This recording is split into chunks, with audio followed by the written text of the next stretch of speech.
Hi, wonderful friends. It's David Ault. I want to welcome you to the gathering. It's always a good idea to take a deep breath.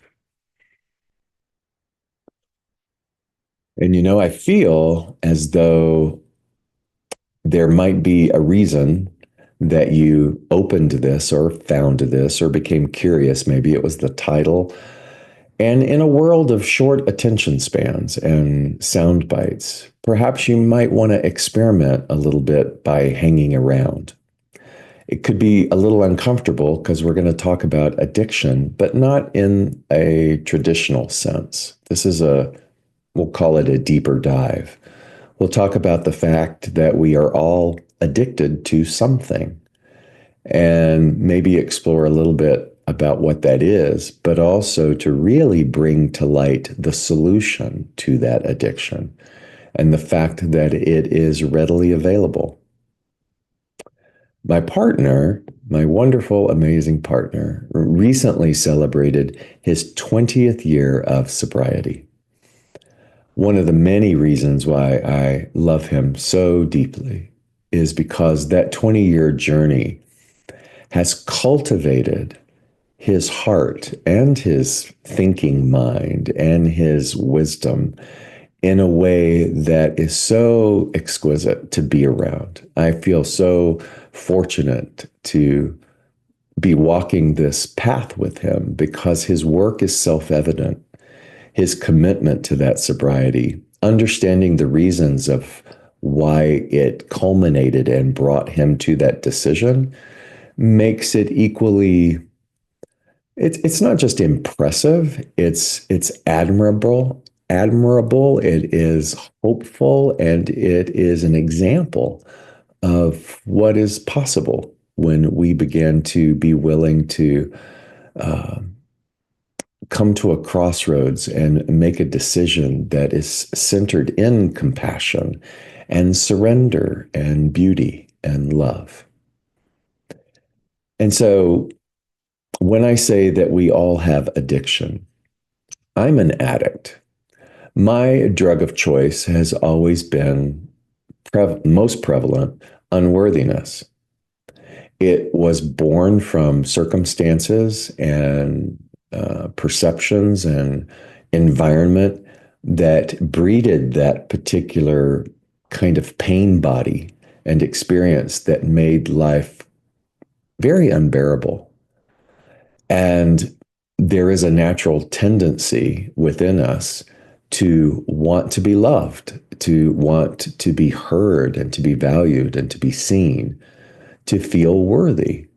And oftentimes, when we mistakenly think that worthiness comes from the external world, from people, from accolades, from acquisitions, from titles, from stair stepping our way into what the world calls success, then we eventually meet up with a very dry, very barren, very shallow rooted existence that takes its love, takes its admiration of us because for whatever reason, it isn't genuine, it's fickle.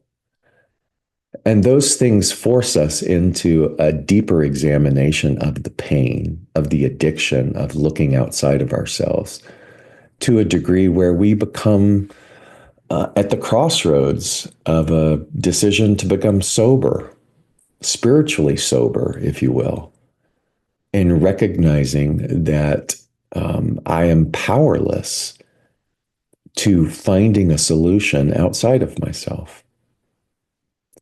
And so when you look at the 12 steps of recovery programs, and I would invite you to do that, whether you are in recovery programs or not, to Google the 12 traditions or the 12 steps of the Alcoholics Anonymous and the Big Book.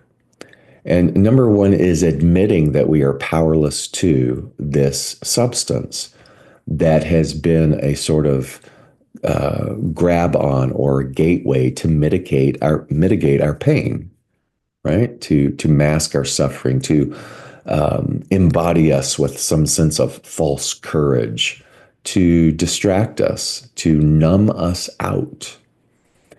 And when you think about it, we are also powerless to all of the outside forces of the world that tell us we are unloved, unworthy, um, that we are less than. Those things are drugs.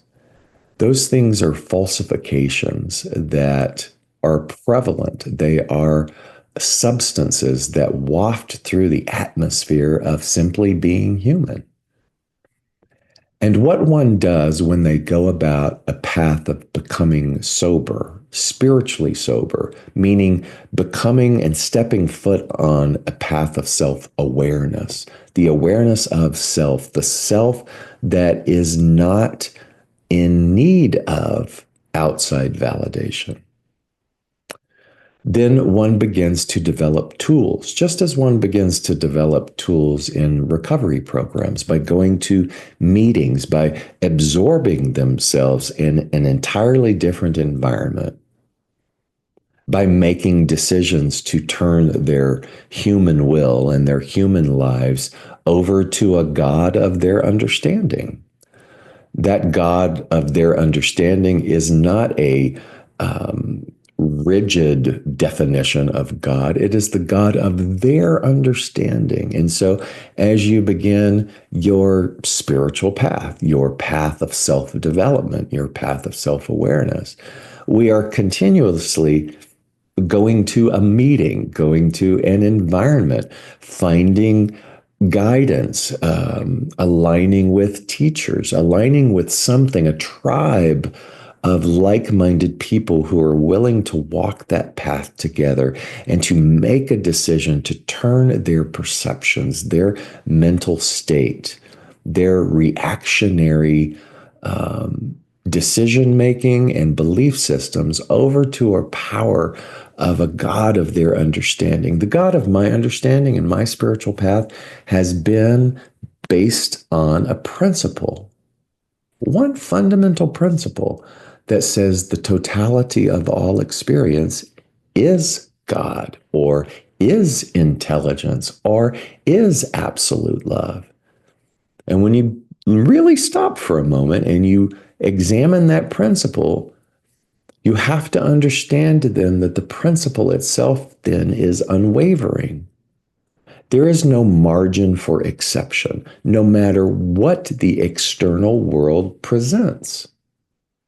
And just as those who, let's say, are addicted to alcohol, they understand that no, regardless of what the outside world presents with regards to just mind numbing pain and fear, it isn't a solution to go and then mask that with drinking. And the same is for our spiritual path. No matter how mind numbingly mad it appears, the solution is not to find exemption to the principle that there is an underlying intelligence involved. We humbly ask, I'm looking at these 12 traditions, we humbly ask that which we understand God to be, to remove our shortcomings. That can be equated to an affirmative prayer that aligns and recognizes that the human mind, the conceptual mind, will want to attach meaning to all kinds of things, to all the thoughts that run through consciousness every single day. And the affirmative prayer recognizes and understands that in trying to attach meaning to a human thought, that what we are doing is insane. And so we affirm and pray that which is in alignment with the principle that there is a power for good in the universe and that you and I can use that. That there is an undeniable system of intelligence, of divine design, of order that exists, even in its most abhorrent absence with regards to the human landscape. Am I successful in that 100% of the time? No. The pull towards the addiction of wanting to find value and worth and comfort and approval and love and acceptance is a constant thing that would require me to go to a meeting, that would require me to become still, that would require me to go into places of meditation, that would require me to come to my knees in a metaphoric and literal surrender that pauses long enough to notice the temptation to want to give into the addiction to the drama. I was studying something about propaganda. And propaganda in and of itself, and I know you understand what propaganda is. It's part of the bane of our existence. It doesn't brainwash us, it wears us down. If a falsehood is repeated, propaganda repeated long enough and consistently enough, it isn't that it takes over and influences us in that way. What it does is it wears us down. It tires us into a point where we just go, And there is a relinquishment to the addiction of that propaganda in such a way that we begin to be at the effect of it. And so the solution is not to expect the propaganda to stop. The solution is not that the darkness of the human world will be eradicated.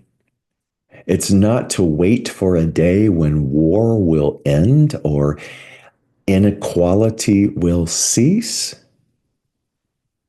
It is a part of the human journey for you and I to lift ourselves out of the addictive environment, to stop giving energy to drama any more than it already has.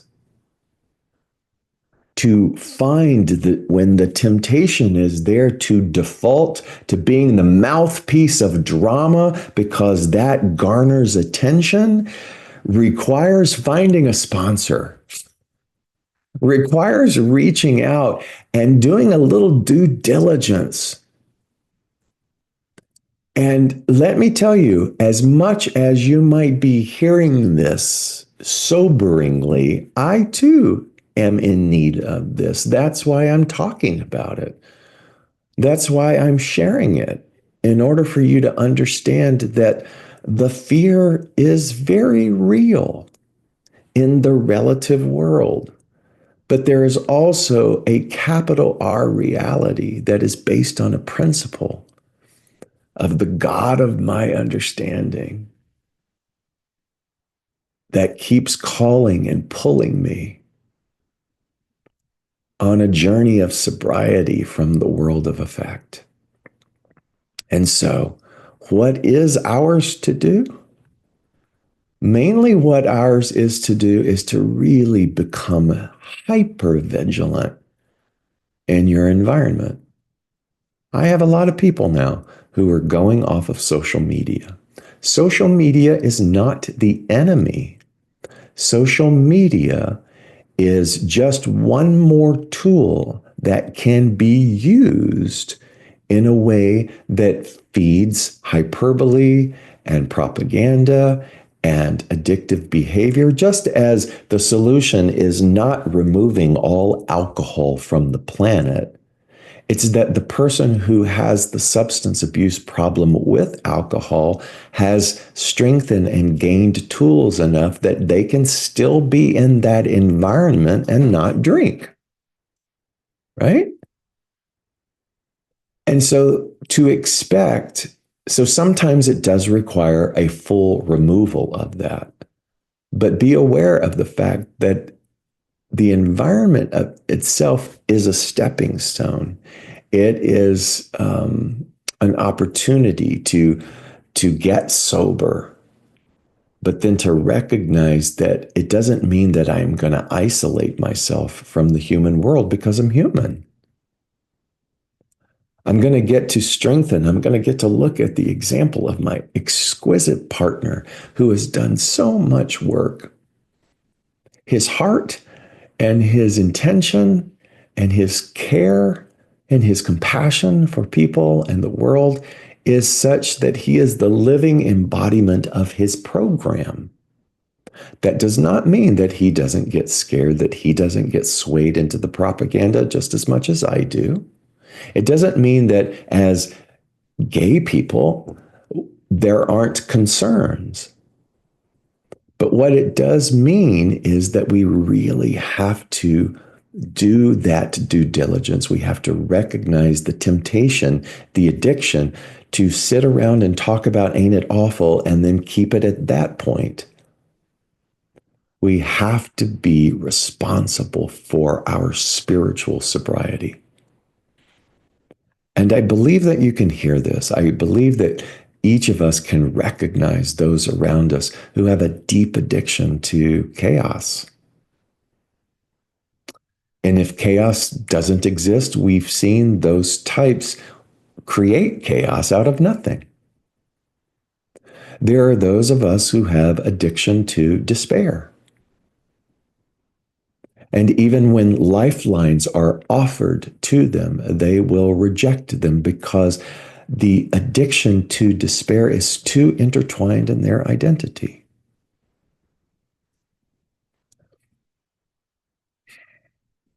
So please go back and Google the 12 steps of AA, the 12 steps, the 12 traditions. Begin to look at them through the lens now of a human addiction and the pathway to spiritual sobriety, becoming sober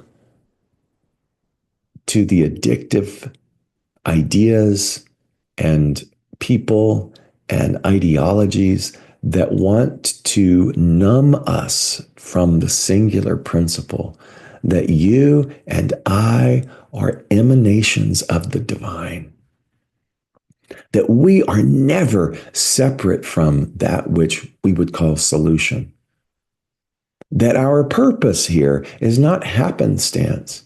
It's not a purpose or a life meant to endure anything. It is an immediate reawakening to the fact that you are a manifestation, a deliberate, intentional presence that is here to explore just how infinite can play and dance and collaborate and co-create with you, even in the most dark of times. And we cannot do this alone. We cannot do this alone. Find your sponsor. Find your people. Stop saying that they don't exist. Because they do. If you keep saying that they don't exist, if you keep listening to people, if you keep listening to the propaganda that tells you that there is sort of like a spiritual desert, that where you live or the people that surround you or all of the other collectives that are around you will prevent you from finding that, that is propaganda. And if you keep listening to it long enough, you will grow and weary and accept it, and then choose not to do anything. Begin now today to say, my tribe is here. My sponsor is here. My path is here. My present day spiritual material inspiration now shows up for me in ways expected and unexpected and in beautiful ways. Let us get sober together. Let us remember together. Let us choose together. And I've said it before, and I'll keep saying it again. I need you. And if you need me, I'm here. There is no finish line to this. And many of the recent events have made me realize that more and more and more. Oh my God, I'm just beginning. I am just beginning to explore what the embodiment of power means. I am just beginning to explore what beyond means. And the funny thing is that even at a particular age, I realize that I'm still just beginning. And so affirm that your people are here. And all that matters is that you pay attention, that you show up. What's the slogan? Um, keep showing up. It works if you work it.